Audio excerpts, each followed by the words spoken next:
You're listening to Dots, Lines, and Destinations, a travel podcast with hosts Stephen Seagraves, Fosma Moon, and Seth Miller. Hello and welcome to episode 342 of Dots, Lines, and Destinations. Seth hosting this week because Steven's off doing manual labor somewhere. And I'm joined by Fosma Moon as always. Foz, how you doing? Doing well. Excellent. Not too shabby. Getting by, as you noted earlier. It's the end of the day, so that's always a big win. Back from vacation? Yes, I am in fact back from vacation. It was quite the shock to come from 95 degrees and no humidity to surprisingly cool 68, but with like 85% humidity, and I swear it felt hotter when we landed. Or certainly steamier. And also this week joined by Dave Canty, who is the, I'm going to get this wrong now because I forgot to ask you before we started, Director of Loyalty? Head of Loyalty for Bilt. That was close. Head of Loyalty for Bilt, which is a new rewards program launched a couple weeks ago now. June 22nd. Right? Yeah, so 3 weeks ago or so now. And has a really interesting approach to loyalty, which is rent. Who knew? That's right. People spending all this money on this thing that they had no choice about might want to earn some points for it. Yeah. It's kind of funny. As you know, I've been involved in loyalty programs for many years in multiple different industries. And when Ankur Jain called me up and said, hey, I have this idea about rewarding people for their rent, what do you think? First of all, I was on the next plane, and secondly, we kind of sat down and I said, "This is something really special," and couldn't wait to get started. It's been an amazing journey. Yeah, got on a plane in the middle of COVID to build this. That's how excited you were. Actually, I got on a plane. It's a funny story. I got on a plane the day before COVID. Now, when I say that, COVID was already here, but it's like nobody was really paying attention. And I met up with Ankur at his office in Bond Street, New York. And we had this great kind of ideation session and conversation about the potential for Bilt, and that kind of led into a dinner in the evening, and I think it was one of the longest dinners in history. We were kind of sitting there for 4 hours chatting away and enjoying some great food, and I think I was the only one drinking wine actually, but we were having this great conversation and our phones were buzzing, but kind of being courteous, we kind of left them kind of face down at the table. And when we finally kind of saw a natural kind of end to the evening, we kind of turned our phones over, and Tom Hanks had got COVID, and the NBA was shutting down, and the president was shutting the border. And we went, okay, see ya. And I was on a plane the following morning back to Atlanta, and Ankur went back to his family residence, and we basically developed this through the COVID era, as it were, through the magic of Zoom. There you go. I guess good news is that you got it done just in time then. It's kind of like a vaccine. We worked hard on it, and when we finally came to market, it was all good. So it's been terrific. Yeah, awesome. Is it a loyalty program or a points program, and does it matter? It does matter. To me, it's a bit of both, because loyalty to me is something where loyalty always goes both ways. It's not about customers being loyal to your brand or your program. It's also about you being loyal to them. And the reason I think it's important in this particular instance is because it's probably going to be the most relevant loyalty program for a generation through their lifetime, because it's going to be relevant from your very first rent payment all the way to when you buy a home. And in between that, we're kind of creating an ecosystem to be constantly relevant. So, as part of that ecosystem, you're going to have access to travel with the partnerships that we're creating. You're going to have access to everyday kind of lifestyle activities, whether it be fitness through our partnerships with SoulCycle, Y7, and Rumble. Or it may be, home furnishings, or art, or culture, or whatever through the Bilt collection. So to me, when you're creating a loyalty program that actually continuously is relevant all the way through your life stage, then to me it's a true loyalty program, especially if it's delivering value and you're continuously engaging with it. Then to me that really is loyalty. points are the currency. So yes, it's also a points program. So in this instance, you're going to be earning Bilt points for all of the interactions that you have, whether it be paying rent. Obviously, is the primary objective is to reward you for rent. Whether it's getting the Bilt MasterCard and spending on that and accelerating your earnings and earning points, and there are to me it's a little bit of both. It's a loyalty program of which it has a points currency. So, I mean, one of the questions that I have, I foresee a day of reckoning coming in the points community in the next few years. And by that, I probably mean 12 to 36 months, where we have been printing points at such an astronomical rate. How do you foresee that? How do you foresee yourself being protected against that? Because we're going to reach a point where these points, at $1 a point, it's not worth much to accumulate at all. And we're starting to see that already. Yeah, so I've always been a believer in redemption breeds loyalty. So I've always wanted to allow you and enable you to redeem points as quickly as possible. And they have to have value. Of course they do.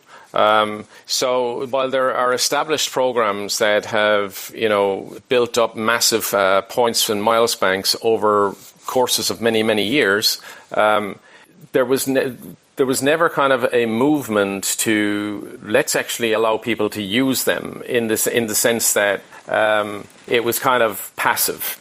And certainly when I created the True Blue program way back when in 2009, the objective there was to make travel more accessible at lower redemption hurdles. Now that may have changed over time, but that was initially the objective, was allowing members to actually use their points earlier. With Bilt Rewards, we're going to be doing that as well. So, like I said, it's about being relevant. So, allowing you to use your points for your rent payment, or if you wish to actually save them and ultimately redeem them for a down payment on a home.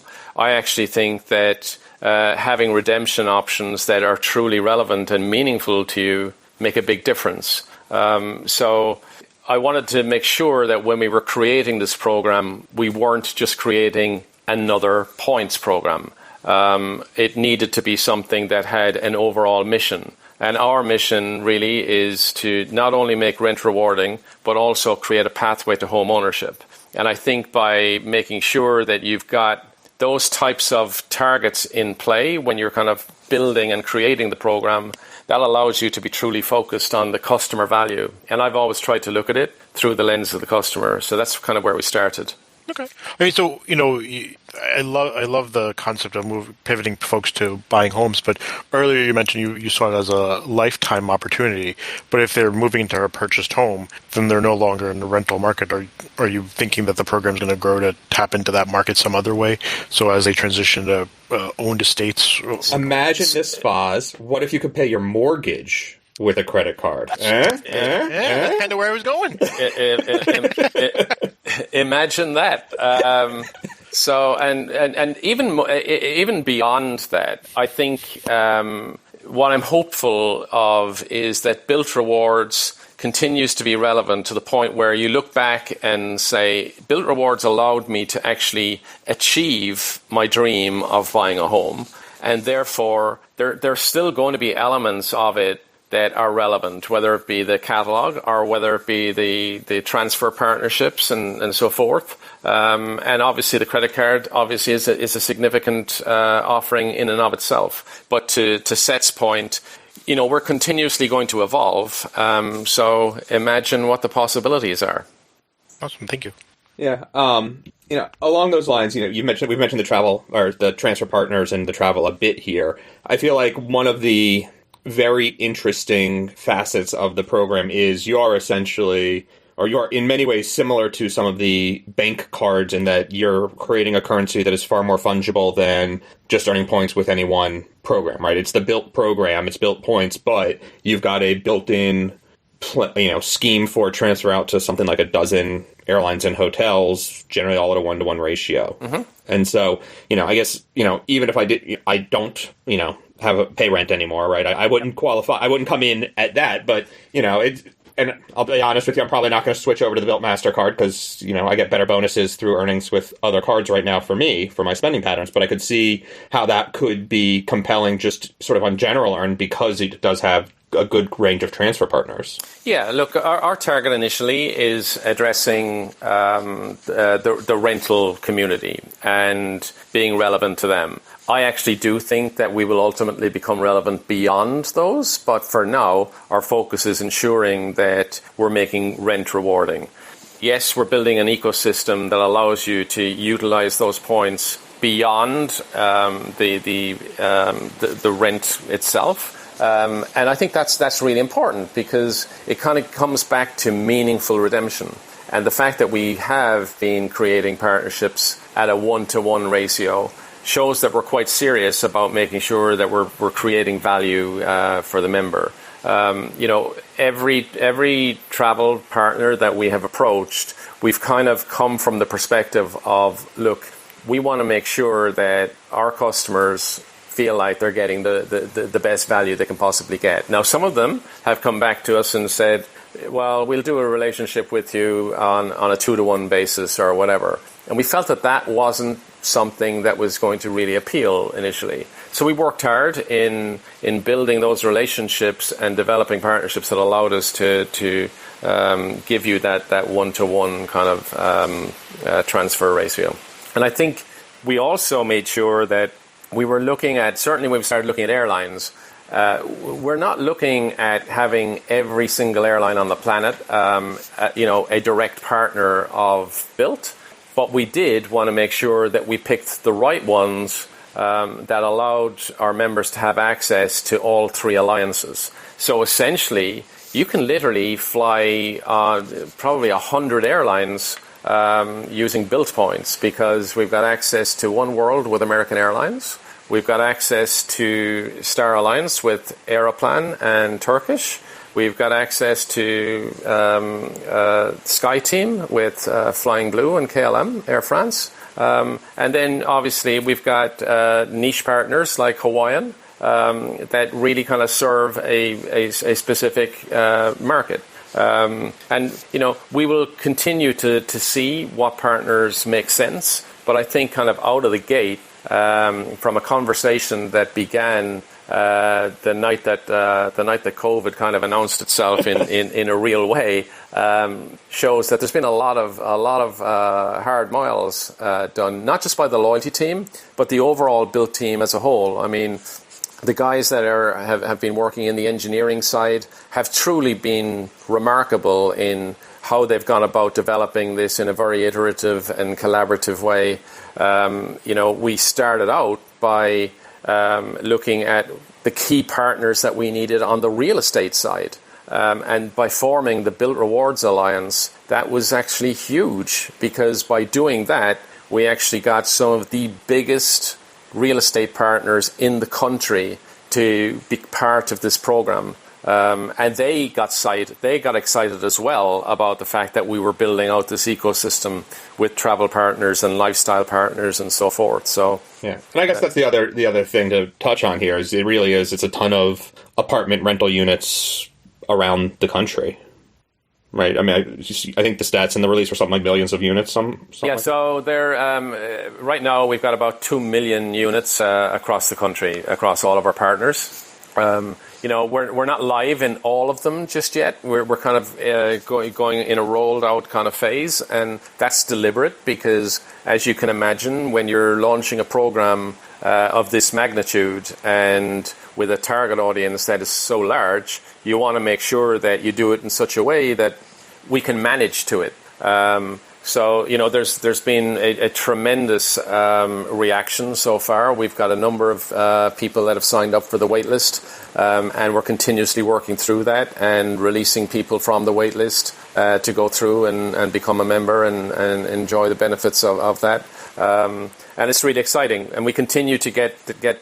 I'm getting calls from real estate companies that aren't part of the real estate, the Bilt Rewards Alliance, asking how can I become part of this program? And the other thing, so we're starting there. But where the Bilt MasterCard makes a lot of sense is even if you're not part of the Bilt Rewards Alliance, if you're renting an apartment outside of that, you can still pay rent and earn points if you have the Bilt MasterCard. Because basically what happens is you will pay rent through the Bilt Rewards app. Your credit card is already linked to that, and what we'll do is we'll just we'll take a payment from you and cut a check or do an ACH directly to your landlord if you're outside of the Bilt Rewards Alliance. I don't think I can remember a loyalty program that has a velvet rope involved that I got to get on a wait list to get inside. So that's exciting. You know, Seth, you know how I feel about you and kind of inviting you beyond the velvet rope. I think I've enjoyed seeing you on the other side for a while, but at the same time, seeing your reaction on getting in is pretty cool. I think the first velvet rope I got you past was with a hard hat. That was. For those who don't know, many years, like 12 years ago now, I think, JetBlue was building its JFK T5 terminal, and I harassed Dave roughly twice a week for about 6 months to provide a tour for a bunch of members of Flyer Talk, and he didn't understand how or why we wanted this and what I was doing, but eventually relented, and in fact, we had a great day with hard hats on walking through T5 while it was still under construction.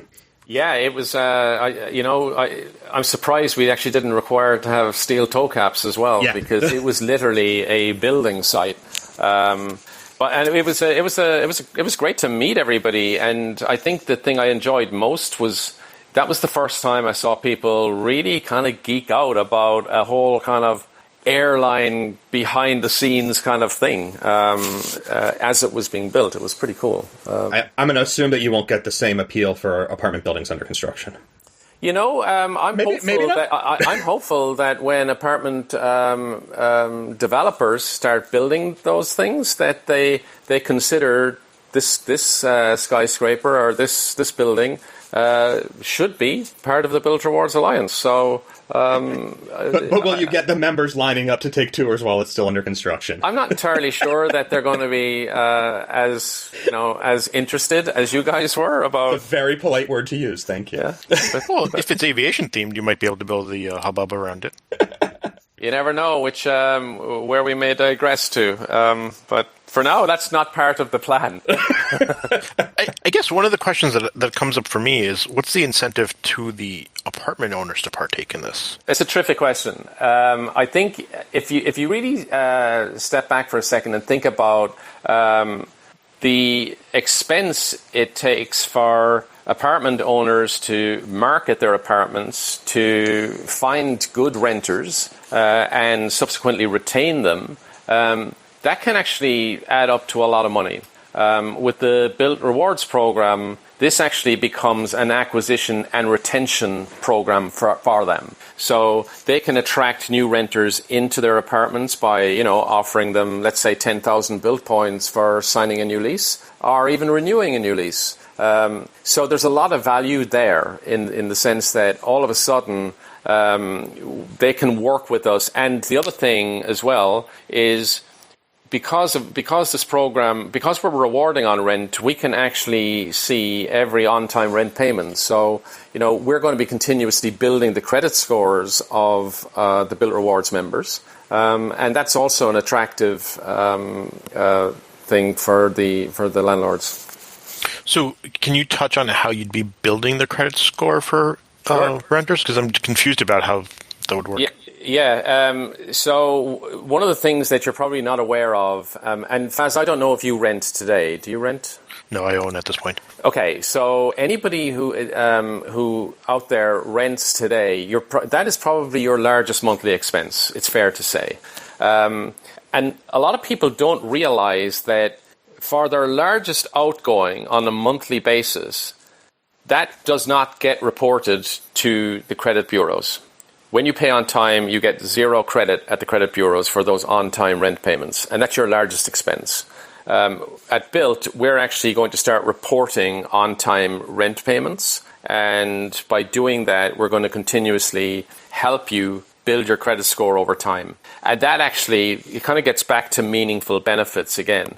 even though that's not something that we kind of like list out on, the bullet points of benefits of a program, it's a significant benefit, especially when you start thinking about the pathway to home ownership, because over time, if you're continuously paying your rent on time and we're continuously reporting that, and you're all of a sudden building up that credit, you guys will know as property owners that a better credit score reduces the cost of the mortgage you're seeking. So it can save you thousands of dollars. And then on top of that, you can also use your points towards the origination of a down payment. And that, to me, actually is a huge benefit. So Bilt Rewards will be actually reporting on-time rent payments to the credit bureaus, and that's how we're going to continue to help you build your score. So it really but just boils down to that you're just running activity on a credit card, so you're seeing the on-time payments. No, it doesn't necessarily have to be at the credit card. So even if you're a Bilt Rewards member, we're seeing your payment because you're paying through the Bilt app. So even outside the credit line, you're actually reporting those to the credit agencies? We're reporting all on-time payments of Bilt Rewards members to the credit agencies. Yeah. So are you showing up as where would you show up in a credit report, right? Normally it's open lines of credit, but this wouldn't really be an open line of credit. It's a good line of questioning that I'm probably not the best person to answer in that detail. Okay. I'd be getting myself into a ton of trouble if I started trying to get on that path. I do know one of the things I think I remember is that you can basically effect an ACH payment rather than a credit card transaction to do the rent also if someone doesn't want the card, right? Yes, that's correct. So it's not just the credit card, but interesting. Sorry to catch you off guard. No, that's fine. It's a good question, but I want to be as transparent as possible because that's an area that I'm not the expert in. Okay. There are other guys within in the organization that look after the rental payment side. Mm. So I'm going to put you on the spot. I'm going to put you on the spot for one more prediction. Here we go. Which category of the redemptions do you think is going to be the most popular? Lifestyle, rent, or travel transfers? It's a great, you know what's really interesting, and I'm not trying to avoid the answer. I'll give you my prediction, but I do want to premise it in the sense that the younger generation are a really interesting generation in the sense that I think travel is definitely going to be important, but I also think that getting the basics right for them is appeals to them as well. So allowing them to pay their rent with points, I think is going to be a big one. I think that will possibly be the largest from a percentage perspective, followed quickly by travel, I would think. Alrighty, I'll take that. And I think that's wraps up the time we got for you. It does sound like an interesting program, and I'm very interested to see how it plays out and how successful you guys managed to make it. Listen, thanks a million for the time. And if you want to learn more, just go to BiltRewards.com and check it out. And I encourage everybody just to download the Bilt Rewards app because you learn a little bit more. Even as a non-member, you'll be able to kind of browse the catalog. And we're also doing a lot of work with editorials. So if you actually go in, and certainly for your audience, it might be interesting for them because we're building out editorials allowing you to kind of understand how you can get the best deals in travel by using your points. And we brought Richard Kerr from the TPG in to help us with that. So he's been I'm looking for his column on how to scam the status program of Bilt Rewards. Well, Richard's on my team, and you'll know how I feel about that. Indeed. All right. Thanks a lot, Dave. As said, it's been great spending time with you. Have a great conversation beyond this, and I'll speak to you soon. Thank you much. Cheers. And Bye-bye. For everybody else, we'll be back in just a couple seconds with the rest of the show. And we are back with me being on the show now. Hey, welcome. Lord. I owe you an apology, Stephen. Oh, you do? I do. Why? Last week, or now longer than a week ago when we were recording the last episode, I think it was after we finished recording, but we were just chatting offline. I asked you, because you'd been to New Mexico before, whether you'd like the red chilies or the green chili sauce, because I've understood it to be somewhat of a religious debate out there. And you said Christmas. Yep. And I made a lot of fun of you for riding the fence. but it's the way to go, right? I did not find it displeasurable. Like it's like I kind of want both flavors, so I just ordered both. I will say that generally I preferred the green a little more than the red. I found they were both, various levels of spice, but the greens I thought had a more complex flavor, while the red was just a little more heat. Mm-hmm. Yep. Most places we went, but every now and then you got one that it was completely different. And that's the other part, is like, it's not, consistent sauce from, a jug. Clearly, Yep. these guys are making their own, so. Yeah. So let's talk about, we haven't talked about the trip. How was your trip? We didn't even put that on the topic list. Yeah. Yeah, no, it was good. It was, flying sucks. I got caught in the cancellations from American Airlines over the weekend. They're saying it was a weather cancel, and DFW on Friday night of 4th of July weekend was a mess. So I suppose that is, they canceled a couple hundred flights, and I guess mine was one of them as the day rolled on. So a lot of scrambling to rebook. Finally found seats out of Boston the next morning. Actually only ended up into Santa Fe probably, I think we were supposed to get in at 10 in the morning, and we got in around 4 in the afternoon. Yep. So all things considered, a pretty quick recovery, just that basically everything else along the way wasn't what we expected to be. Different hotel than we planned, different flights than we planned. Couldn't get the rental car because I picked an off-site location, which was my mistake in not checking it, but it was only open to 10 to 2, and we landed after it was closed. Yeah, and so had to take a car into town, and then basically, the good news is actually funny is we met up with my brother and sister-in-law, and he's like, hey, I know you were going to get the car, but I figured we might want to split up at some point during the week, so I just went ahead and rented an extra car. And so the place we rented from was also closed on Sunday, which was 4th of July, so we ended up being without car for like 48 hours that we planned to have it. So the fact that my brother showed up with a separate car from Albuquerque actually proved hugely helpful in the end. So sometimes being lucky is better than being good, they say. But so New Mexico's interesting. We did some rafting on the Rio Grande, whatever. It's not that big in New Mexico. No, it's like a stream. Yeah, it was somewhat a misnomer, if you will. Not grande. No es grande. But the rafting was actually still very fun. Santa Fe is, I would say, feels very touristy if you're in the downtown sort of core. Yep. Which, as tourists, was, where we dropped off, or where we dropped in. So, it's where we're supposed to be and whatnot. Bizarrely, they had actually a huge sort of 4th of July fireworks event that we went and saw that was actually kind of fun. Yeah, it was nice. It's busy there, like almost any, sort of domestic travel destination these days. It felt very busy. I don't know if it's just that I haven't been out a lot lately or what, but, lines for restaurants were well over an hour. I think Santa Fe, for New Mexico, for New Mexicans, right, like, is kind of a place to go in the summer, early to midsummer, just because it's a little cooler than the rest of the state. And yeah, I don't know. Did you drive up the hill to Los Alamos? So we went near Los Alamos and went to the Bandelier Park and hiked through there a little bit. My brother and sister-in-law did a sort of walking tour of Los Alamos when we were rafting, and said it was really much more, it wasn't as much of the, I can't remember now what they said. It wasn't what they thought it was going to be. And I can't remember if they wanted it to be more nuclear or more Adobe. But whichever one what they wanted, it was the other one. I think it was more nuclear and they wanted more Adobe. So I probably would have enjoyed the more nuclear stuff. What do you think of Santa Fe's fine little airport? It's adorable. It's a tiny little adobe hut. Like, it's the baggage claim is a small metal roll-up gate with, like, the roller wheels that you normally use to put your bags into the TSA belt. Maybe 15 feet long. And that was how baggage claim was handled. Like, they wheeled them over and just rolled them down the line, and you grabbed yours and got out of the way. Not a lot of space in there, to say the least.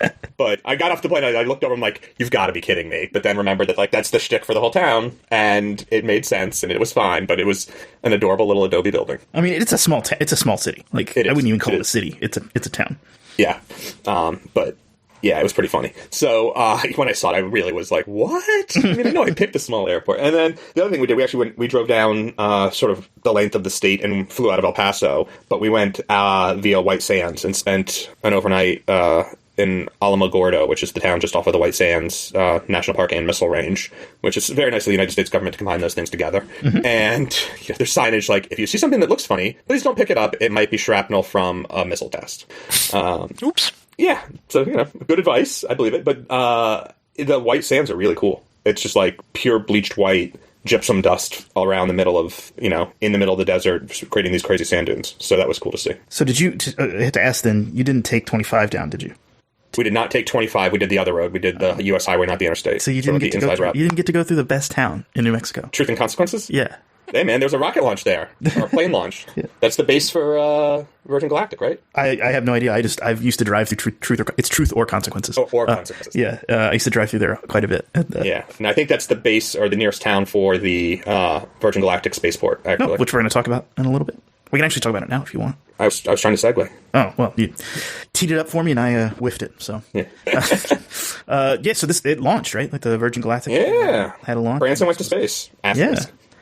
Why asterisk?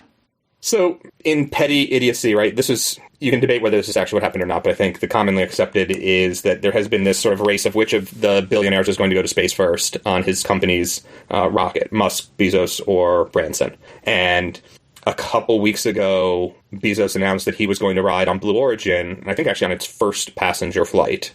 And he was taking his brother and the woman from the Mercury 13, who was one of the astronauts who qualified, or astronaut candidates who qualified back in the Mercury days. And they're like, yeah, we're only going to take men up, sorry. And got booted. And there's a fourth, if I remember correctly. But whatever, he's going up, and they're like, yep, he's going to be the first. He's going up at July 20th. And then suddenly, and miraculously, Virgin Galactic was like, oh, actually, we had a test flight scheduled for the 11th, so we're going to take the boss up. And Branson went up first.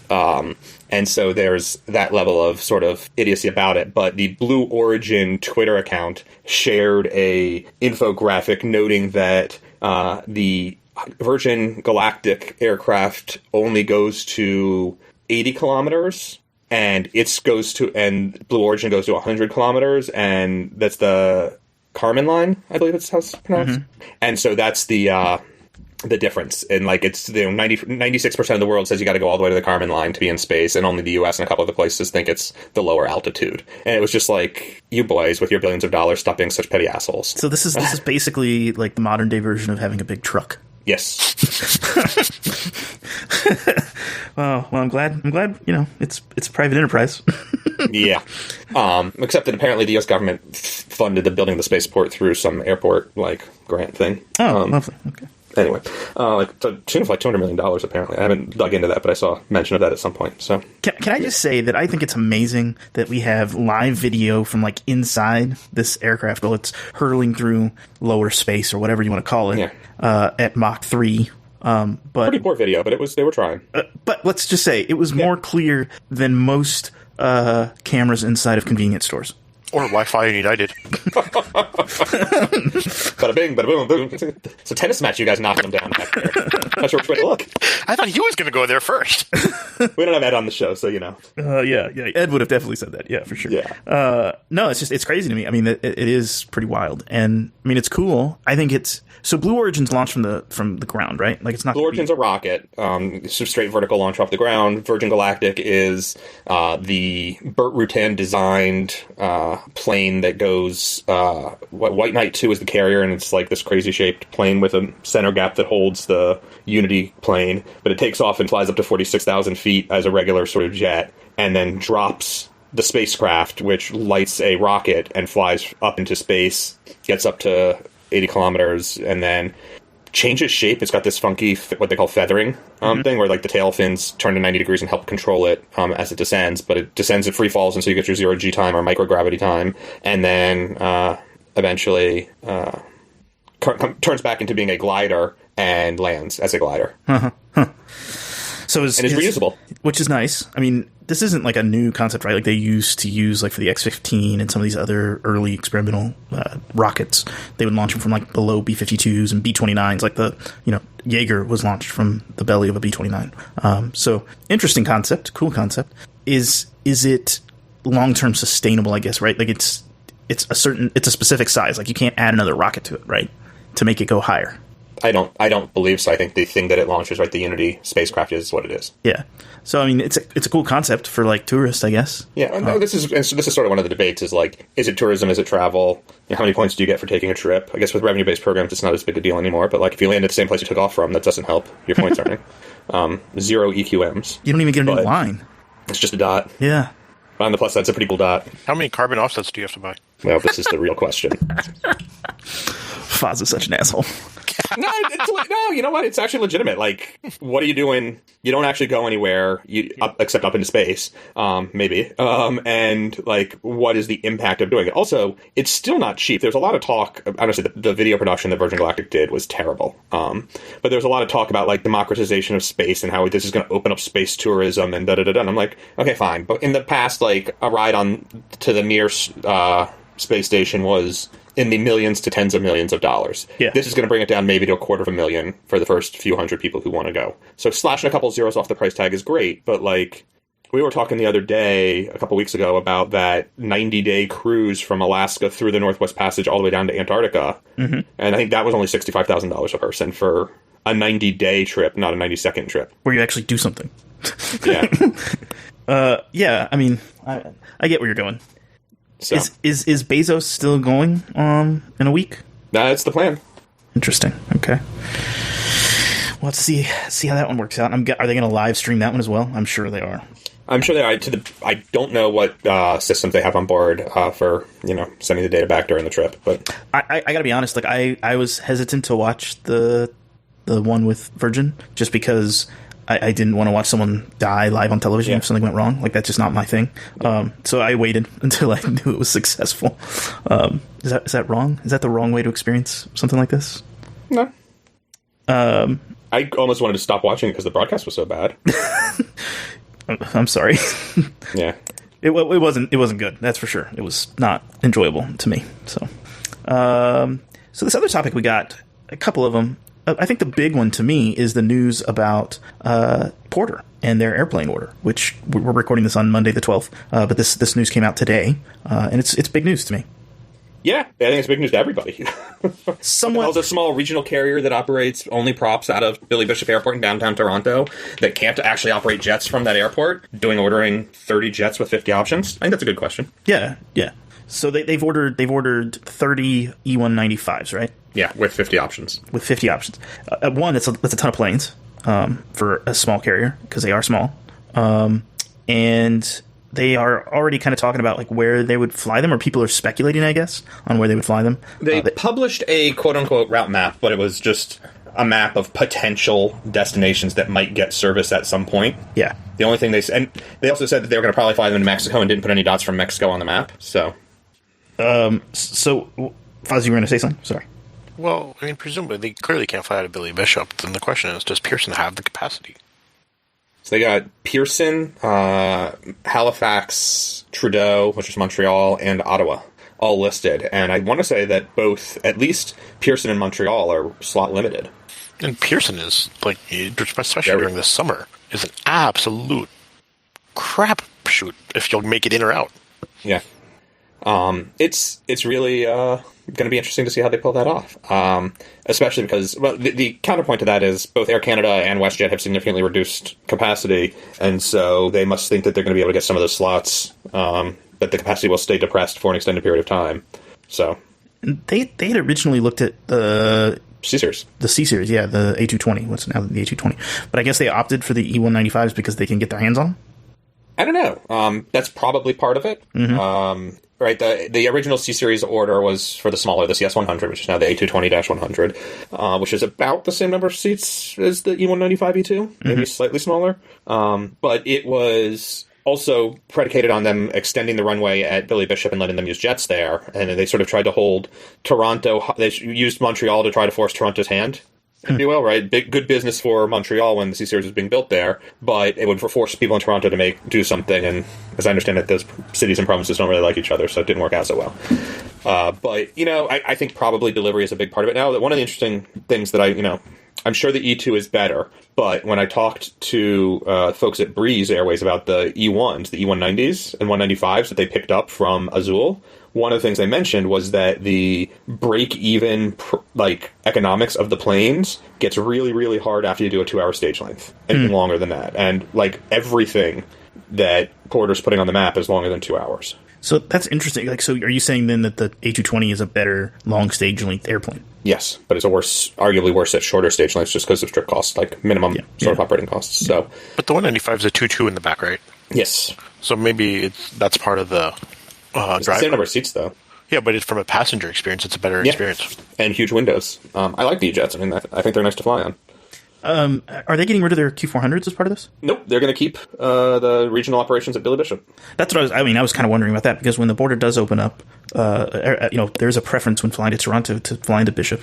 And I know that Porter has a pretty solid following in the United States of people when they have to travel to Canada. The business travelers that like downtown. Yeah. And so this is the thing that there's many things about this that I find interesting, but there's the threat from Connect Airways, which is launching what used to be Porter copycat. They're going to take two Q400s. They're going to be U.S.-based, but do the exact same thing. Q400s on high-margin business routes into Billy Bishop. So that's competition that Porter's got to face. But also remember that Porter's been closed for 18 months by the time they come back this September, and the new planes don't show up till second half of next year. Mm-hmm. So they got to sort of get through a year and get back on their feet for any of this to work. But also, you've got to figure, the E195s running fun and sun routes into Florida or, Texas or Arizona or Mexico or the Caribbean, that's a whole different business model, right? That's leisure travel, everything different. And so how do you manage that? Sort of are you really running like an airline within an airline almost? Well, and you can't really, you're not going to offer, hopefully you're not going to offer connecting flights, where people are connecting from Bishop to, Pearson. Bishop to Ottawa and then Ottawa to wherever. Texas? I don't know. Yeah. I guess it's just an interesting. Well, they said they're going to keep the same sort of premium-ish product. Yeah. Free beer and wine in glassware on the E195s. Single cabin. They didn't explicitly say that. They said the quote is something like new levels of entertainment and comfort on board. So they might have a premium cabin offering. There'll be some version of in-flight entertainment, probably streaming if I had to guess. Sort of bring your own device thing with some plugs in the seats is typically where I'd see that go these days. But yeah, it's odd to me. I mean, you guys can correct me if I'm completely crazy here, but it's odd to me because they're not a low cost carrier, right? Right. I wouldn't. They're a niche carrier is what I would call yes. it. And so for this to succeed, there has to be some kind of audience that wants to fly them over Air Canada if they fly the same routes, right? People are loyal to airlines or Flair or whoever, I don't know. Well, that's the thing I don't understand, right? They're walking into a heavily competitive market with majors who have the ability to price them out. Yeah. Right. So how do you compete with that? Is your following really that big that you can conquer that? Because I personally don't think, while Billy Bishop is a great experience, I can't imagine the attraction to go from there to Pearson and then pick Porter over anyone else is really a differentiating fact. And you're still going to have a limited network, right, compared to the others. And where are they going to put the lounge? Well, that's a real thing, right? I mean, they have a lounge at Billy Bishop. It's not much, but it's free coffee and even at a number of their U.S. airports, even at Newark, they've got a corner that's their lounge. Yeah, they took over some gate space and put a coffee bar in. It's pretty nice. There's a lot of questions about all those things, right? And you talk about how deep is the loyalty to them and this and that. I mean, you've got the passenger who just wants to save money that's going to say, well, Flair is X dollars cheaper. And you've got the passengers like, oh, I'm stuck in I'm going full service, and outside of Toronto, it's a much smaller, customer base. So when you're building up at Ottawa or Halifax or whatever, did I say Halifax earlier? If not, I meant to. It's going to be an interesting, how do you attract those customers? And part of that is you happen to have the flights on the days people want to go. Maybe pick routes that aren't being flown by Air Canada or WestJet today, or not as frequently, or something like that. But there's definitely going to be some overlap. I mean, those guys aren't going to let Porter show up uncontested. Yeah. Which is also, interestingly, and again, going back to they're not a sort of a low-cost carrier thing, I don't think we talked about this when I was down in St. Martin a few weeks ago. The guy from Frontier Airlines spoke, and maybe we did talk about it. His comment, though, was, if you're trying to attract us to your airport, don't come to us with markets that, you think should have service. Come to us with markets that have demand and existing service where the fares are too expensive, because we'll show up and undercut the price. And piss off your existing airline partners. But, as he said, the hotel rooms don't care what plane those passengers took to get here. They all pay the same room rate. Yeah. So, and if you save $100 on your airfare, maybe you spend a little more on vacation on, room and food. Yeah. And souvenirs, which is great for the island economy. But I have a question. Yeah. I mean, have you flown into Bishop, Seth? Yeah, been a while, but I have done it a couple times. And you too, Foz, right? Nick, you've flown. Yes. So, okay, it has a ferry, right? Mm-hmm. But it also has a tunnel. Yes. Yeah, you can walk it. The tunnel wasn't always there. The tunnel is relatively new. So you can get dropped off, right, on the mainland, and then walk over to this island. Yes. Yep. Do you check in at the mainland? No. Okay, so security and everything is handled over on the island. Yeah, because there's two areas, right? You've got the transporter and then the domestic. Gotcha. Okay. But no preclearance. No preclearance, right? Even though it's transporter. Oh, so you can't clear there. You clear in the States. When you get Right, in. that's why Porter used B at Newark. Gotcha. Okay. That stinks. And why I think don't there was they- talk about maybe changing it, but this pre-clearance takes up a lot of space. Yeah, but what about like adding? Like to me, it seems like this is a no-brainer to like add a length to the runway here, and make this a penultimate. Well, the problem is a lot of that area is there's parks in the area. Some of the islands are parks, right? And there's a noise concern, and the locals just don't want it from they like Billy Bishop as it is because there's a limited amount of noise and you can still maintain the rest of the habitat. But jets will be much louder. Yeah. Okay. I mean, because Pearson makes tons of sense because it's basically in a neighborhood, but whatever. And way on the other side of Toronto. But Stephen, it's a much lower income neighborhood than the millionaires who have the lakefront apartments. Yeah. Yeah. Okay. Yeah. And you should understand how that works now. Yes, I should. Okay. I mean, they can fly from Hamilton. It's almost as far as Pearson from Billy Bishop. Oh man. Okay. All right. We've beat that one to death. Swiss premium economy seats. So this got announced. Seth, you have an article about it. Yeah, it's a couple weeks ago. It's a nice product. It looks very standard, I will say, for what basic economy would be, but it's a nice looking seat. Yeah. Are they going to charge you extra for a seat assignment like they do with everything else? Yeah, they're going to charge you to look at the seat and then. Here, put the blindfold on. Yeah. Only on the 777s, and they are expect to be loaded in the schedule for next summer's operations, but they're starting the installations already. And so if they decide to dedicate some of the subfleet, dedicate a subfleet to a certain route or two, then it will, they might start selling in some markets earlier. It's a 242 layout, not articulating, the hard shell recline, so your knees slide forward. And USB power that does not appear to has a standard 110-volt outlet, which I think is a mistake. I think if you're going to have that premium seat, you need real power for a business person. Yeah. Unless the USB can put out high wattage USB-C. It's USB-A. So no. Interesting to me. Hang on. Sorry, one other thing. You get to download 2 free publications from their eJournals portal onto your digital device for free ahead of the flight. I mean, they don't have the little tray outside? Magazines? Yeah. No. So is it me or is this Swiss overrated? I'm kind of so that's kind of where I was going. Like Swiss F, which you can't get via miles on Star Alliance unless you use miles or more, is a nice product. I think it's decent, but I don't want their coach product at all. It's 10 across in the 777s, which would make me buy up to this. But this looks okay, nothing amazing about it. And their business class is kind of like whatever, and I have to pay for the nicer seat in business class. Yeah, I just think they're overrated. I mean, I like Zurich. I like connecting in Zurich. I like Zurich as well, but I would Munich is just the same for me from a connection standpoint. Yeah, I guess. I mean, I think the thing with Zurich, I think the connections are a little easier in Zurich.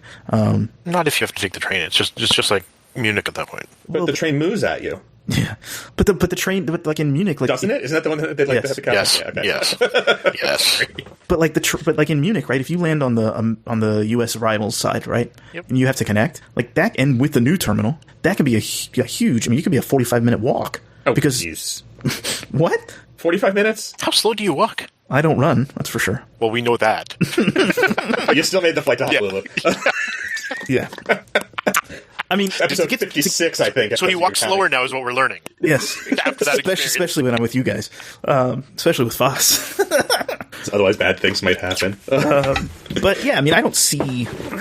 I think like Zurich, I can get through immigration control down to the train and to my gate in 15 minutes. I don't know. I feel like most of the time I've gone through Munich, it's like you walk in, you go up or downstairs. I forget which to do your immigration, and then like yes, you might have to walk like from the end to the center, go up or down, and then back across. The new extension with the little train across slows it down a little bit more, but 45 seems excessive. I'm always cautious when I book a connection into Munich. Yeah, with the extension of the train to the other terminal, which I actually don't know if they have operating right now, given the lower capacity like the whole world is seeing. But that does add some time. But I still remember I did a press trip to Malta via Munich, and we went out.